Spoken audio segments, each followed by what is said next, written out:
The topic of this session is mental health in the city, how insights around wellbeing and place being applied to boost the urban recovery. As part of that, we've asked 3 questions, which we'll be discussing this afternoon. The first is, how are cities and regions applying insights from the pandemic on mental health, wellbeing and place?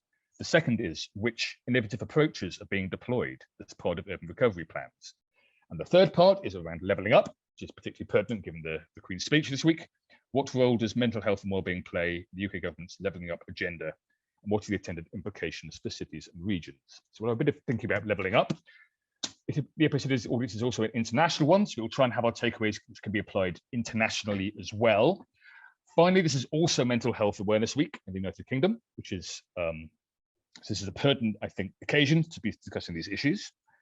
So we will now get into the session. We have 4 speakers. We have Chris Murray, who is the director of Core Cities UK.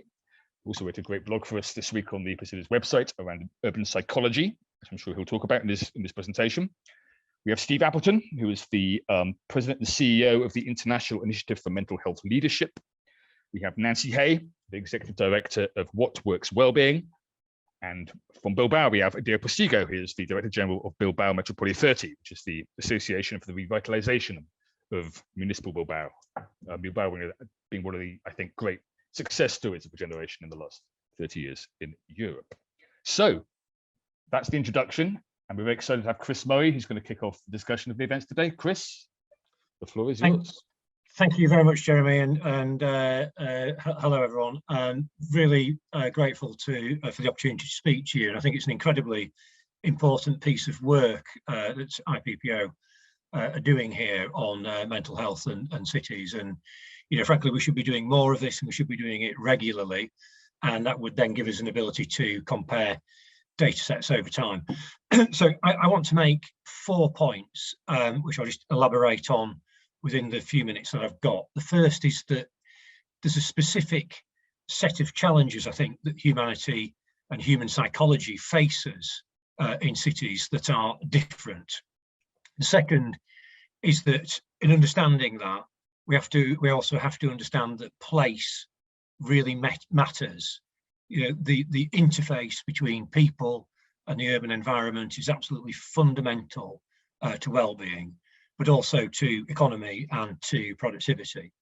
The third is that it's just extraordinary then that psychology in its broadest sense is barely used as a discipline in city making and management, but has an incredible amount to offer, which is one of the reasons why I started the Urban Psyche programme outside of the Core Cities work, but linked to it. I'll put a link in the chat on that perhaps. The fourth is we then must start to address these issues from a psychological perspective to understand more about the impacts of city making and management on our psychology and our psychology on them as we move forward. So on that first point, serious mental health issues on some measures in cities were twice as bad in urban as non-urban areas prior to the pandemic, and prescribing rates for depression, for anxiety and so on, absolutely going through the roof. And we know what's happened since then. I think part of the challenge perhaps is that cities are really very new in evolutionary terms. And although we're very adaptable, we look at that 2008 figure, half the world in a city for the first time. If you turn that on its head and look backwards, 100 years before that, it was only about 20% of the planet. 100 years before that, 10%. We've been around, modern humans, for 200, 300,000 years old, and parts of our psychology and our apparatus predate that very significantly. Cities for maybe 8,000, 9,000 years, and for most of that time, hardly anyone has lived in them. But now most of us do, and in a few decades, it's going to be 70% of the planet. So we've really got to get a grip on understanding all of this. And you could say that in a sense, we've still got the mind of a village living in the body of a city. And we understand a bit about that, so there's some really good work from environmental psychology on things like access to greenery, to water, but also things like the way that we experience time in cities can be profoundly different to non-urban areas. The calls on our attention, living in larger groups, therefore the importance of the neighbourhood and human scale to our kind of interaction and sense of anchorage. so I'm really not saying that cities are the problem. They're not. They're the solution to climate change, to social cohesion, and potentially to really big issues alongside that, like inequality. But the relationship, our relationship to the urban environment, has been fundamentally exposed and challenged by the pandemic in new ways. The second point is that there's a lot of different views on this, but I think most psychologists, most urbanists would agree that place, our experience of place, fundamentally shapes who we are. And most of us are in cities. Getting it right there really matters. And Jan Gehl, I think it was, who said that now we know more about what makes for a good habitat for mountain gorillas than we do what makes for a good habitat, primary habitat for human beings, the city. And certainly, I think we know more about the negative consequences of place and poor place making.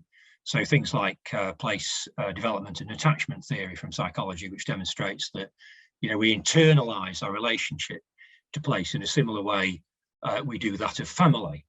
And if that relationship is negative, that's got consequences for us. From neuroscience, we can see in very real terms the effects of deprivation on increased post-traumatic stress disorder symptoms in local populations. Adverse childhood experiences, we know a lot about that.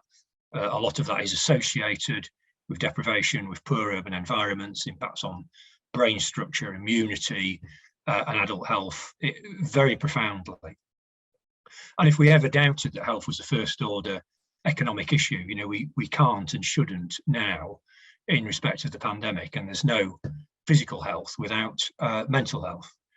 It's also revealed, I think, the links between a well-functioning economy and good public services, which is really important when you start to think about productivity, a big issue for us in this country, because across the cities I work with, 40% of low productivity is linked to deprivation.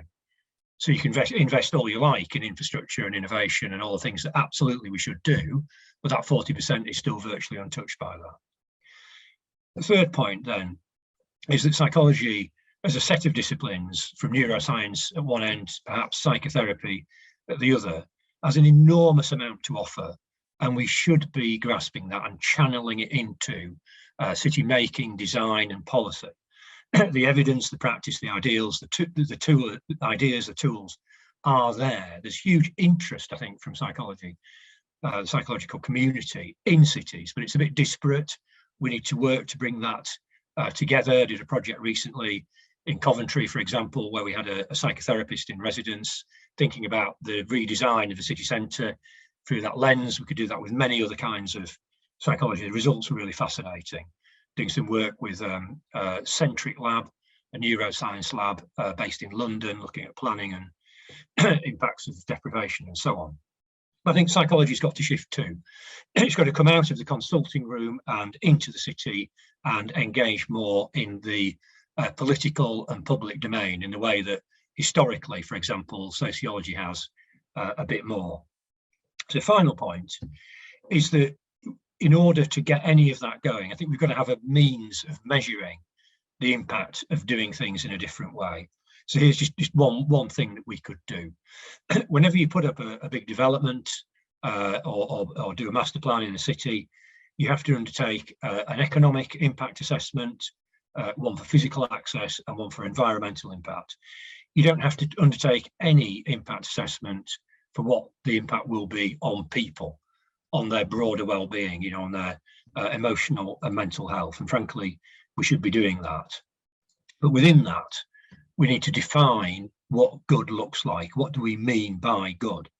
And I think in some ways, going just in terms of the built environment, and it's about more than that. Going back to Vitruvius, the Roman architect, he kind of had it right when he said, buildings have got to do three things. They've got to stay up, they've got to look good, and they've got to perform their function. So the question, I think, has to be, what is that function? So is, for example, housing just a roof over the head, or is it more than that? Do we want more from it than that? Do we want to make places and habitats that help people to connect, to live in a fulfilling way, to find meaning and purpose and to connect with each other. Cities can really help to achieve that things. And that is fundamentally a point about quality.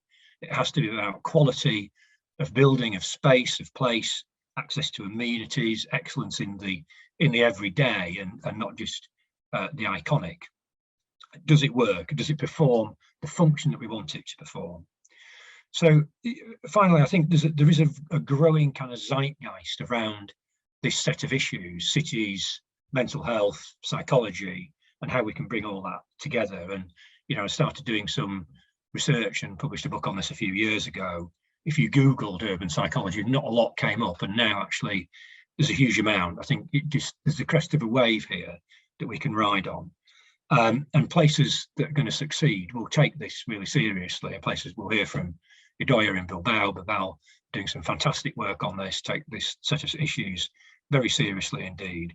So I think here, we've got a lot of the ideas, we've got a lot of the thinking, and we just need to bring people together to think about this in a more structured way and try and get ahead of the game. And that will, I think, fundamentally aid all of the issues that you've quite rightly raised, Jeremy. Thanks very much. Just finally, sorry, apologies.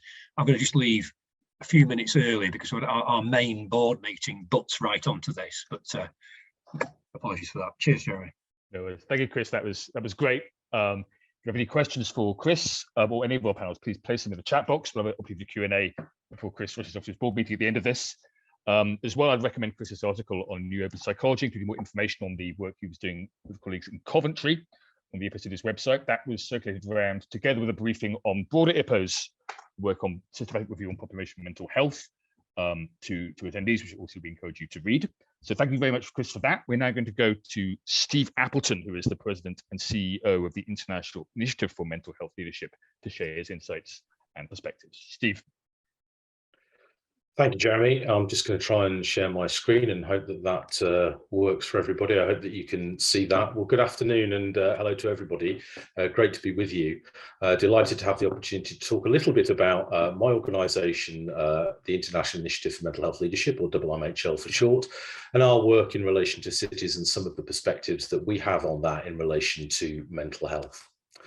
So just to briefly put this into some context in terms of what we do as an organisation, we work to support rapid knowledge exchange around innovation and problem solving, predominantly in the mental health, substance use and disability arena. We work to support and develop leaders through a range of different networks, collaboratives and partnerships, and many of those leaders are people who are working in cities and urban regions. And interestingly, many of them are not from mental health backgrounds. They're not working in mental health organisations. They come from a range of organisations, non-governmental ones, but also housing organisations, some colleagues from urban planning and elsewhere. We try to engage those organisations, leaders and the countries themselves in work that can achieve greater and improved quality of support and services for people with mental health problems and also people with disability. And we take a very collective and inclusive approach to leadership development. So our definition of leadership is necessarily broad. We don't just mean people who are chief executives or chief operating officers, but anybody who takes a role in trying to improve mental health, whether that be in a city or a rural environment, or wherever it might be, has a leadership role in our view. So how do we deliver? We bring those leaders together from a range of different countries and regions around the world. We have around 5,000 individual leaders within our network. I mentioned the collaborative groups. Three that I think are particularly pertinent to the issue around mental health improvement at a population level and place-based too are our work around urban mental health, which has a particular focus obviously on cities. Interestingly, the link between that and rural mental health, there are some overlaps, but clearly some important differences. And the broader area of public mental health and how that can play a really important role in prevention and promotion of more positive and good mental health for the populations of both cities and rural areas. We're continuing to grow and build new links and partnerships, and we're looking to work with increasingly lower middle income countries. And I think that's an interesting area when we talk about cities. We often talk about cities as we may have experienced them, particularly in the West or in the Northern Hemisphere. And actually some of the challenges faced by emerging and well-established cities in lower middle income countries, there are some similarities, but there are also some important differences. So we need to be aware that the solutions and the opportunities that we explore here in the Northern Hemisphere may not map so well in some of those other countries, but we also have a lot to learn from them as well. So thinking about how cities and regions are applying insights from the pandemic, I think our experience is that the pandemic placed a renewed focus on collaboration between cities themselves to learn from one another and their experiences. We saw a real growth in the number of cities and their leaders who were contacting us to learn from other cities that were part of our network. Sometimes we tend to be a little bit inward. We're focused on our own place and where we are. This pandemic really forced people to look beyond the boundary of their own city and to try and understand what was happening in other places. I think the pandemic has brought about a wider realization of what many of us, whether we're working in mental health or elsewhere, already knew in relation to the social determinants of poor mental health.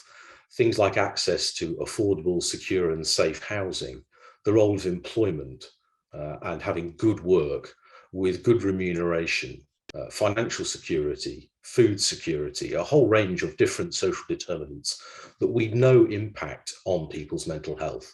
Those have begun to be talked about by a much wider range of people. And that's really important because it's not just about a biomedical model in relation to mental health. We have to focus on these social determinants from a public mental health point of view, and nowhere more so than in cities. I think what we've also seen is that cities have been trying to work with communities in a way that tends to focus more now on citizen engagement, trying to understand what citizens within cities really need and how they can be empowered to lead the changes that they need to bring about. I remember a conversation with a man called David Jones, who used to be the Commissioner of Mental Health Services in Philadelphia, now in Michigan, I think, but telling me that actually his experience was that mostly communities understood what it was that they needed and how that could be changed, and what they needed from leaders in organizations was help to facilitate that rather than trying to impose our own solutions upon them. I think cities have also begun to learn that mental health and community well-being is a participatory endeavour.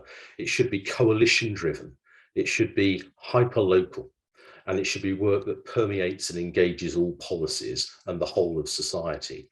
And there's been a particular move, I think, towards seeing non-clinicians and non-specialists as experts in local needs. And we can see some examples of work that's happened both in places like New York City, but also in Southern Hemisphere countries too, particularly in Africa, where the concept of task shifting has begun to gather some pace. So communities, community elders, etc., actually doing work to think about how they can support the mental health of their community. This is not just a role for clinicians or mental health experts per se.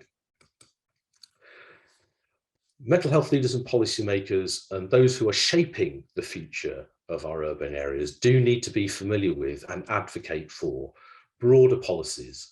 These are really crucial to the future of population mental health. So placing mental health as a really central component of the way in which cities develop. Chris mentioned urban planning, and what's the role of housing? What do we need buildings to do? We need them to create a space where people can feel mentally healthy and to thrive. You can only do that if you place mental health in the context of that policy and pay it due regard. I think those policies also need to include the pursuit of equity. I talked a moment ago about income security, but also budgeting that considers well-being. That's been done, I think, relatively successfully in New Zealand with the well-being budget, and much has been written about that. But clearly, there are elements of populations in different cities who experience greater degrees of discrimination or challenges in finding work, finding somewhere safe to live, and indeed having good mental health. So we need to be cognizant of the issue of equity within all of that. And I guess that leads us into thinking about levelling up. And that certainly needs to be rooted in equity, but it also needs to be rooted in clear action in terms of what are we going to do to make that levelling up a reality, because otherwise there's a real risk that it just becomes a series of unfulfilled promises, and citizens and city leaders in particular will find it rather disheartening if they don't see some clear action and progress. Population mental health improvement initiatives can and should play a key role in this whole area.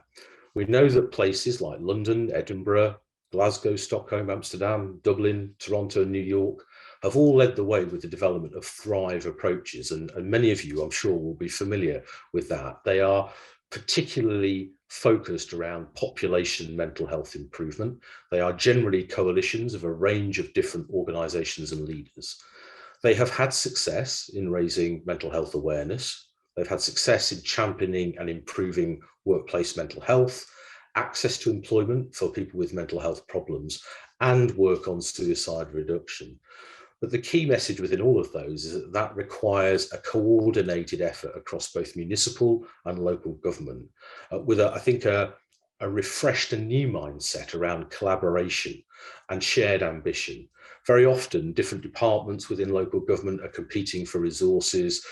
They want to know what's in it for us. If there's a saving to be had, who's going to bank the saving within which department, rather than banking the saving for the city or the community as a whole. So trying to take a much more cross-sectorial role. We know that cities can lead. And our experience, I think, here in England, which is still developing, is that devolution shows that when city leaders are able to make decisions at a more local level, their impact can be greater and more relevant. There are emerging examples of that, I think, in the West Midlands area in England in particular, but in others too, in Manchester to some degree, I think also similarly in London. Cities need to be given the opportunity to develop and have some freedom about how they do that. And in doing so, to really focus around the issue of mental health and how good mental health can benefit not only the citizens themselves, but the financial and economic prosperity of the city. I think the pandemic has previewed some very deep obstacles for our global future, and I think that's particularly the case in cities and urban regions. All of you will be aware of the very different examples of cities in terms of deprivation and poverty, access to services, a whole range of different things, as well as the nascent issue of climate change for many cities is particularly important. So I think that the pandemic has made us think about these things in a slightly different way and hopefully in a more urgent way. But to be optimistic about that, I think it's also shown the possibility for people to come together, for collective mobilisation, for mutual aid, and the kind of linking together of mental health, illness and suffering with the aims and ambitions of broader social programmes and justice. So I think there are opportunities that arise from the pandemic crisis for us to revisit how we work together and how we really focus on mental health as part of the range of things that a city might need to try and deal with. I think our challenge, however, is to maintain that focus on mental health and not let the momentum slip. As the pandemic has receded at least a little, the focus of the media and to some extent politicians has moved away from the impact of COVID, not just from a physical point of view, but from a mental health point of view. And I think it's incumbent upon us to re-galvanise not only politicians, but our citizens in what I describe as a movement that places good mental health at the centre of thinking about what it means to be a successful and thriving society.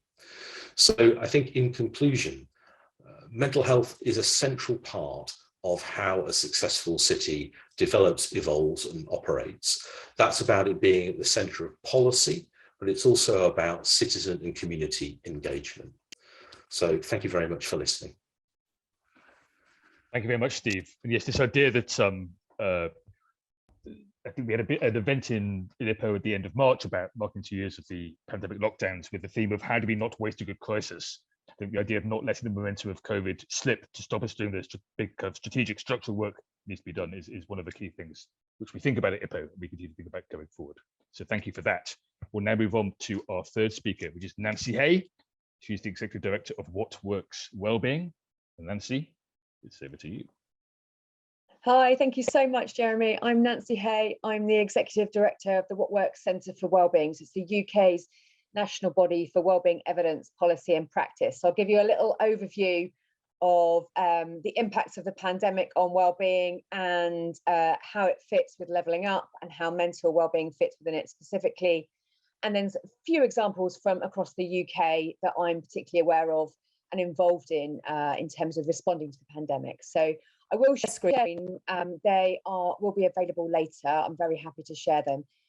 It's just so that you can picture it as well. So we are a collaborating centre. We bring together the global knowledge base of what's known so that we can get it out there to those that can use it for funding, for doing stuff across government, business and civil society, but also to massively accelerate research so we know what we need to know next to help those in practice and in policy really solve the challenges that they're facing. So very action orientated, and we work with universities across the UK and beyond. We focus on 4 areas because we think they can make the biggest difference to wellbeing in the UK. Firstly, which I'll talk about, is about how it fits into wellbeing economics and the Treasury processes and business case processes that we can use and the national metrics. Place and community, which is what we're talking about today. So the variation in wellbeing across the UK and also the role of place and community within that.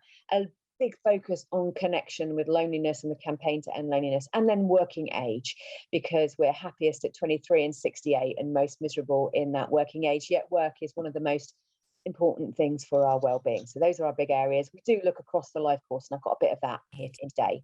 So just a quick recap on some of the terms I'll be using. So when I'm talking about well-being, I'm talking about personal well-being, which is feeling good and functioning well, and it's affected by our personal resources and our personal circumstances and our external conditions as well, and how they interact with each other. At a national level, well-being is how we're doing as individuals, as communities, and as a nation, and how sustainable that is for the future. And in economics terms, that's the definition the Office for National Statistics use here in the UK, and similarly in places like Canada, Ireland, New Zealand, and growing places across the world. And it's often referred to as social welfare, social value, or public value. And that's the definition the Treasury uses. And when I'm talking about well-being in economics terms and well-being economics, we're talking about social value or public value. And this idea that this social value or public value includes all costs and benefits that are affect the welfare and well-being of the population, not just market effects or market efficiency. So this is taking into account all of the things that we know matter that are sometimes hidden when we just look at that economic side of things. And this consideration applies to the whole population, not just taxpayers, and that includes young people, for example, which I'll talk about in relation to Greater Manchester later. I've got some advice, some examples there in terms of the well-being, how to use wellbeing evidence and analysis in public policy and appraisal and evaluation that the Treasury have published, and the link is there as well. Just how does it fit with levelling up? So one thing, if you're doing a wellbeing approach, you have outcomes that matter to people's lives. This is our current Chancellor, but the previous Chancellor also talked about focusing on outcomes that matter for people's lives, for stronger, healthier and happier. And that's another word for well-being, and having goals as a place, as a society, is a key part of well-being approaches.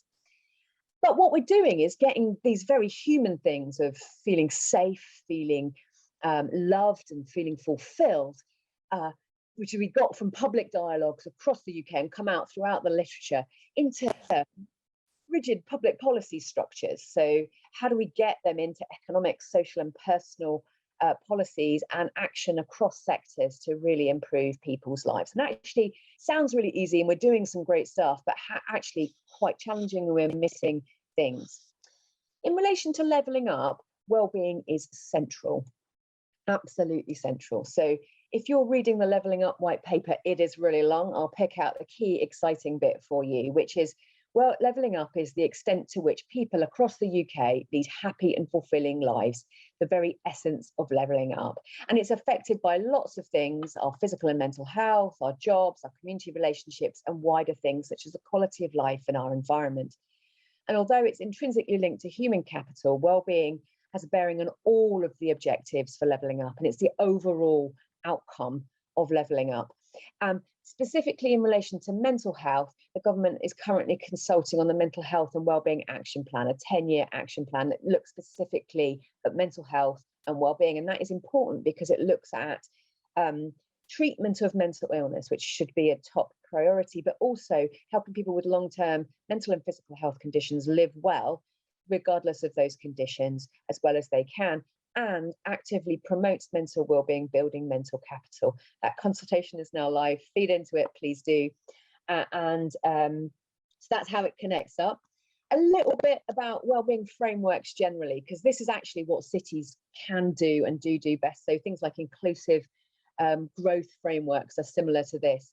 The OECD's measures talk about people, not just the economic system, about the diversity of experience within the place, which is what Jeremy and Steve were talking about, how people feel as well as their objective conditions, about today, how we're doing, and how we're doing in tomorrow. And it's not a prescription of you must do this, you will get this result. It's a more of a list of ingredients so we can work out what will make the biggest difference for people in the place that you're in, because places are different. They are near the coast, they're on a river, they're on an island, they're in different places. So how can we make it work in that situation? We also look at 3 different versions of equality or disparity. So we look at the difference within a domain, so health inequalities and income inequalities you'll be familiar with. We also look at differences between different groups of the population within the country or the place. And that can be age, gender, education, a range of different things where people live. And also deprivation, so that very bottom level, making sure everybody's got what the basics of what they need to thrive. We were able to look at the impact of the pandemic across subjective well-being and all of the drivers of well-being in the UK and for those different groups. And we brought that together in what we've called COVID Wired. And again, this is a crowdsourced collation of evidence looking at those impacts of well-being in this dashboard here. We've then also, though, looked at how people were really affected. So the purpose of everything we're doing in public sector or in civil society is to improve lives. The question is, does it, and how do we know? And we ask, how are you doing? Really simply. And you can't always tell objectively how someone is doing, because you can't tell what's going on underneath the bonnet. And this is what was happening in the UK before the pandemic. So we could see from the map on the left that the darker places were on average happier, although it's definitely worth looking beneath those averages. But we can see that the cities were less happy than the other parts of the UK. It's not the only story, but that's a big part and why it's exciting to talk about this topic today. On average across the UK, things were generally getting better, except actually for anxiety for under 24s and over 85s. That was the general story. Pandemic hit. We didn't think these measures moved that quickly. They really did. So life satisfaction dropped slowly, but then really bottomed out in late 2021. And that was important to watch because that needs to bounce back. Because if it doesn't bounce back, there'll be long-term effects that can be lifelong. Purpose stayed up really quite well, as you'd expect, actually. And if anything, we probably focused more on what mattered to us immediately than we have done before. Happiness fell through the floor, not seen anything drop so much, but actually that's recovered most quickly. And that's one of the ones that has to top up regularly. We need 3 times as much happiness as we do the negative experience. And negative affect, fear and anxiety went through the roof.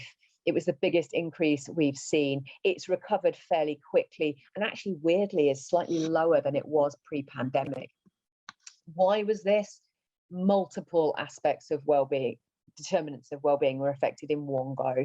So what we can see is economic aspects of our lives, but also social and emotional lives and our environment affect it. And you can see that there are things that affect well-being more than others, both positively and negatively. So loneliness obviously was hit. We deliberately cut social connections. Physical health, mental health as well were directly affected. Basic needs for some people were affected, and jobs. And actually jobs being protected was through furlough was one thing, so we can get people back to work quickly, because we know that employment has one of the longest lasting effects. We mostly adapt to stuff, employment we don't. You can see there's other things that also made a bigger difference about our lives, so the green space and the activities that we were doing.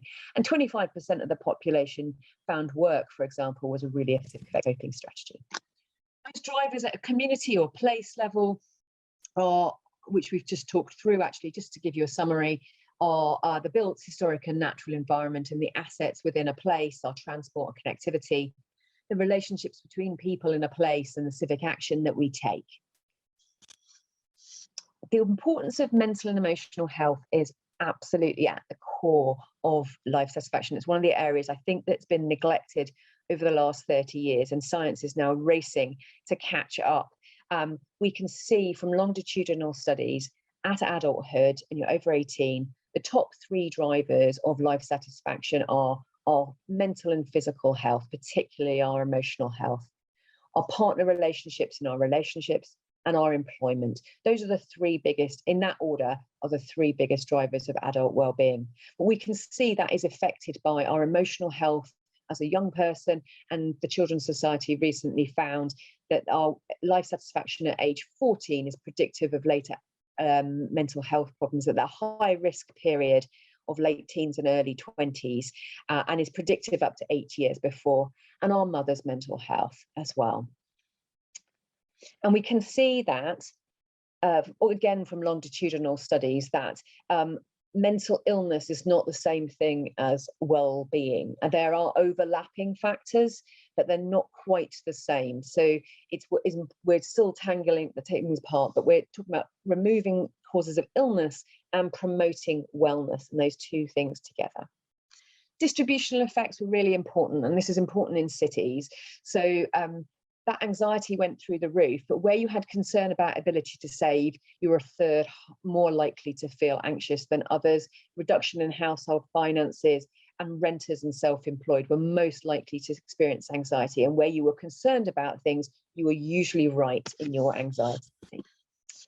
The thing that pandemic did more than anything else has showed housing conditions to have a much stronger effect than normal, and our local areas also did, because we were suddenly in them. So normally your housing can be compensated because actually you just spend your time in another place, in an office, in a third space that you don't, and that's particularly important for some groups of the population rather than others. So housing had a bigger impact during the pandemic. It will drop down again to normal again when we're moving around.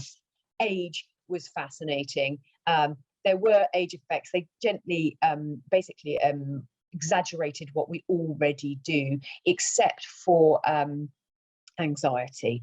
But we normally see, and this is what happens in cities, is that we've got lots of young people who have high anxiety and a big drop in happiness that they had before that happening. So they're feeling less happy than they were. They're middle age with low life satisfaction and low happiness.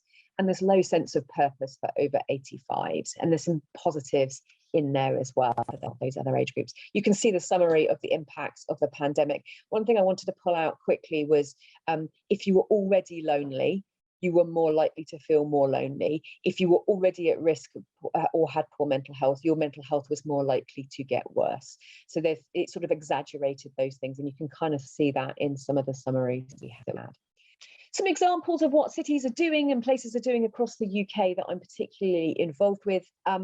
We did a deep dive on loneliness in London because there is something unique about social connection in cities. We looked at what was driving loneliness in London and things that helped understand what that affected severe loneliness, i.e. people who are always or often lonely for a long period of time, chronic loneliness. And so there was some really exciting work looking at that and what drives that and which population groups that was particularly important to. And it'd be great to see some of that redone over some other cities and places across the UK and around the world. Greater Manchester, really exciting. looking at young people's well-being across the area, across all 66 local authorities, across 95% of secondary schools. They looked at the well-being of year 8 and year 10. So that's 13, 14-year-olds and 16, 17-year-olds across the city, across Greater Manchester, across well-being and the drivers of well-being. And we know this is important for later well-being. This is our future well-being of our population. Schools have that information, as do local neighbourhoods, and it's a coalition of 150 partners, and they're really focusing on physical activity because we know that is a resilience factor for later adult well-being, along with trusted adult and social support. Really exciting project there. That's a 3-year one, huge collaboration happening across the place. Again, West Midlands have focused on work and mental health and that interaction between work and health. And Thrive at Work is a great project that has been evaluated around mental health and work, because we know those 2 biggest drivers of adult well-being. And lastly, I'll look at Coventry, because you mentioned it as well, cultural-led renewal and the role of events and place and volunteering. And you can see that there is an opportunity around boosting happiness and engagement across the city through cultural events, but also the opportunity to make a change in terms of neighbourhood design and public realm design for the future, you catalysing action around a place. And one of the things we saw in cities during the pandemic is that City of Culture in Hull had built a civic volunteering infrastructure that was just able to reinflate and come back together and respond to the pandemic, because people know what to do, where to go, who to connect with, because that infrastructure was already built for the City of Culture. So some really exciting city-led projects from really different angles. And the same is happening from civic universities, from anchor institutions, from assets in places such as canals and rivers and things like that across the place that we can talk about later. But that's my overview in 5 minutes. So thank you so much for your time today. I look forward to the conversation and questions. Thank you so much, Nancy. That was great. A wealth of information about exciting work happening there across the UK. We also have an international focus here at Open Studies, and we're very excited to have Idoia Postigo of Bilbao Metropolitan 30 to speak about her experiences in that city. So please, our fellow speaker, Idoia, take it away. Okay. Hello. Good morning. Good afternoon. Sorry. Thank you, Jeremy, for this kind invitation, and it's been really enlightening to listen to the previous speakers about this interesting subject of mental health in the city and the importance of urban psychology in urban planification. I will very briefly explain what Bilbao Metropolitan 30 is, my organization, and what the way in which we are working on urban psychology in our metropolitan area. Bilbao Metropolitan 30 is a public-private partnership with nearly 140 members. We were born 30 years ago. And we were born thanks to the dramatic, let's say, thanks to the dramatic context that we were living at that time, because we were an industrial region, quite wealthy, based on shipbuilding and steel industries. And those sectors collapsed in the 70s and 80s. And that brought a severe crisis with rates of unemployment of nearly 30% in some villages of metropolitan Bilbao.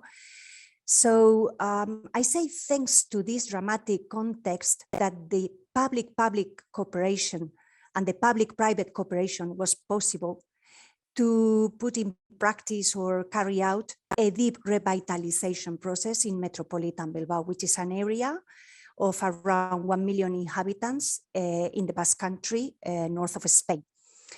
Bilbao Metropolitan 30 is not an executive organization. We work for our members and with our members, fostering a long-term vision and a strategic vision for the metropolitan area of Bilbao.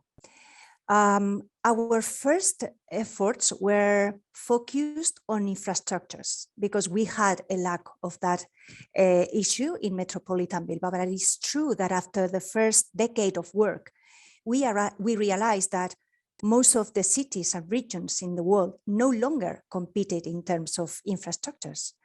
What made the difference was intangible elements values, principles, adjectives that in a way were like the traits of the personality of a place. And those elements, those that were capable of attracting investment, people to work, to live, to study, or to spend their holidays in a place, right? So we started to analyze what were the main elements like innovation, curiosity, professionalism, and these type of elements that made the difference in the cities. After that, we had the chance of getting in contact with Chris Murray and Charles Landry that were carrying out a project about the personality of the city, which was completely aligned to what the thing we were, to the projects in which we were working, because we've seen that, like in the people, there are cities, cities that are able to get their objectives. And on the other hand, there are cities that are not able to get what they are looking for.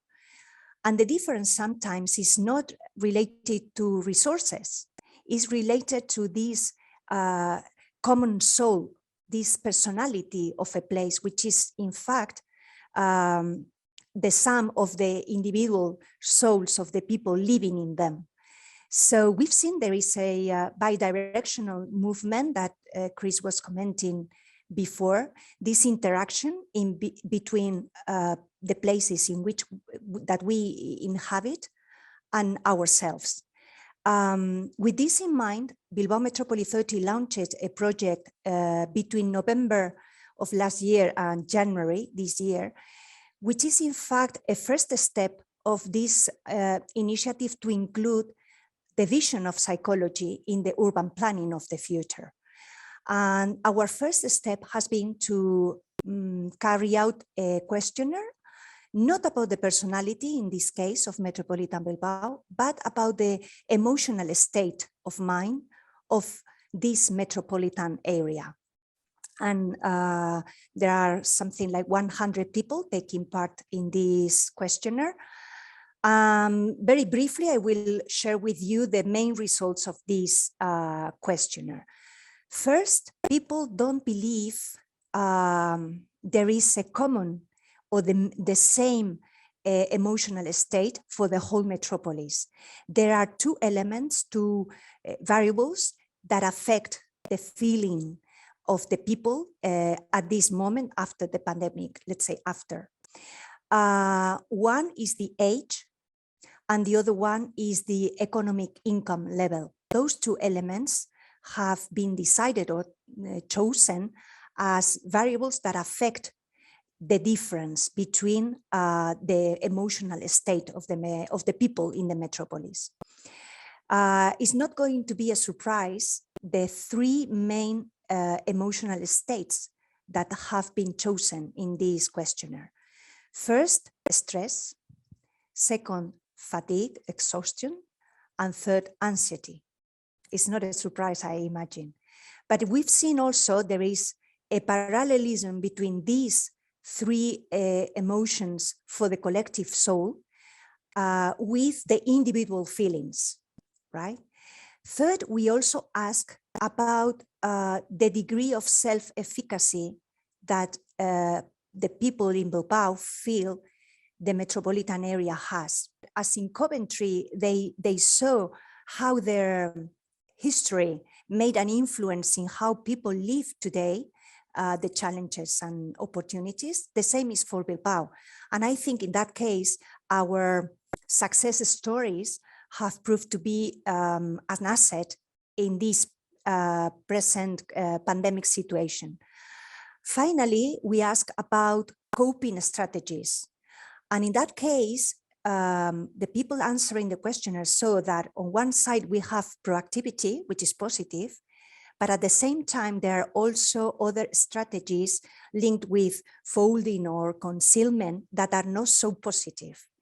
So that's the first step in the work in which BM30 wants to deepen, because the challenge now is that this questionnaire has been developed with the help of the 4 universities that are in Metropolitan Bilbao, together with the Psychology Professional Association. Now the challenge is to move psychology inside the urban planning, because the psychology world has seen there are possibilities of psychology helping in the urban planning. But I think we have forgotten in a way that cities are not only infrastructure. In fact, there are 2 concepts to talk about the city. One is urbs, which are the buildings and the streets and the physical tissue. But we also have civitas, which are the attitudes, the behavior of the people living in the city. And I think that in general, social sciences have not been taken into account, or haven't taken part in the urban planning processes. So I think the pandemic could be an opportunity to recover social sciences as part of the urban challenge. I don't know about the time. I think perhaps it's better if we leave it now. I don't know about time for questions, so Jeremy, I pass the word to you again. Thank you very much. Thank you so much, Adair. That was great. Keep questions coming in the chat. We have a couple of minutes left for questions. There's a question, Jamie Anderson is asking about measuring impact. I think particularly Nancy, but also I think more generally, can we do a quick lightning round and something with Chris on how do you measure the impact of the issues that you raise? Sure, who's going first? But what Work Centre, I think, have done a lot of work on this. There's some really good examples that we can build on, but just we're nearly there. Very quick point. I just think, however we measure it, we've got to see economic resilience of the future as a population and mental health issue, and not just one of the kind of traditional way we've viewed that. And mental health and well-being, you could think about this, or a lack of it, as a kind of externality of poor policy making, in the same way that carbon is an externality of poor policy making from industry, and we're living with the consequences of that. So I think that's quite a helpful way of feeding this into, playing this into a broader economic conversation, which is where we need to go. Thank you. Nancy or Steve, do you want to come in on that? I'm very happy to. I was just typing. Oh, might have frozen. Have I frozen? Steve. Actually, I still hear you, but I think you're back. So you go ahead, and then I'll jump in afterwards. Oh, just doing some comment in the chat. Classic phrasing. There's lots of places doing this, actually, all parts of the world. So I've given some examples in the chat of places that do it. So in fact, any local authority public health team will have this information for their place. And some places are using that brilliantly. West Midlands Inclusive Growth was one of them. Every public authority, every local area in Wales has to do it under the Wellbeing of Future Generations Act. They publish a wellbeing assessment before an election and a plan after an election. There are places also around in Canada. Santa Monica have done it. Places in Australia have also done it, and we can see it in lots of different places. The challenge actually is not so much the metrics, although I think the challenge is using those metrics to make change and to make plans happen, and that has been the challenge. So, and that's one we're trying to solve. So 2 things. One is making those measures stick and keep sticking, and they're not, you just invest in once and then let them go. So for example, someone said, oh, I didn't think we were using them anymore because they hadn't been updated for 2 years. And we're like, okay, well, that's exactly the problem. And the other one is just trying to make sense of this. So what often happens is people look at the data once and then go, okay, the plan is this, we'll focus on housing, and it all goes into different groups. And that's actually one of the challenges with levelling up. It just gets delegated to departments and you forget why you're doing that, with economic policy too. So there are lots and lots of places measuring it. The challenge is to make it real. And the challenge also is to make it stick over time and meaningful over time. Thanks, Nancy. I guess that links to a question which IPA is thinking about in terms of our population mental health system review, which is, as professionals, that what evidence do you need? So I'd ask Steve that question, sort of linked to this question also around measuring impact. Yeah, thanks, Jeremy. I mean, clearly, the evidence, I think, continues to emerge in this space, although there is plenty of it around that is much more tangible, particularly as Nancy was talking about the work that's happening in many local authorities around measurement. And as we've focused a little bit on Coventry today, actually, just a plug for the University of Coventry's work around workplace mental health, where there's a huge program of work looking at the effectiveness of that, and some of the evidence will come from that. I mean, I think that there are other areas. If you think about things like suicide prevention and reduction, there are some very tangible measures, and there is evidence about what works. Unfortunately, quite a lot of that tends to be, and I choose my words carefully, but it's sort of over academic in my view. It's about how you take applied evidence, if you like, or applied research, and actually deliver that on the ground. There are some examples, I think, in places like Toronto. There's also some examples of the work that's being done in Bristol by the Thrive team there, that's rooted in a public health plan. And Nancy's quite right. Public health bodies will have a central role in this, but of course it does require them to be brought to the table. And very often, part of the challenge is that what will work is not a quick fix. And as we all know, very many policymakers and politicians want a quick fix to a particular problem. But dealing with how you achieve improved mental health in a city, or indeed anywhere else, from a public and population base, actually is going to take a while. So it's really, for me, the evidence is much more is important, but much more important is that engagement and trying to take a much more medium to long-term view that sits beyond a very narrow electoral cycle. Thanks, Steve. And we're going to do have some final thoughts. We have 1 minute left on impact and evidence. How do you measure it in Bilbao? What do you need? Well, in fact, we've seen that mainly public municipalities are trying to launch some specific services to face with the effects of the pandemic.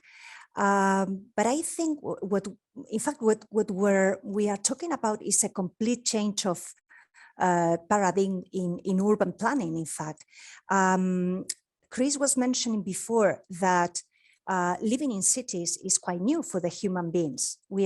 Our reptilian brain is not ready to live in cities, and we have, I think it's been Nancy or Steve, I don't remember who has mentioned that there is no physical health without emotional or mental health.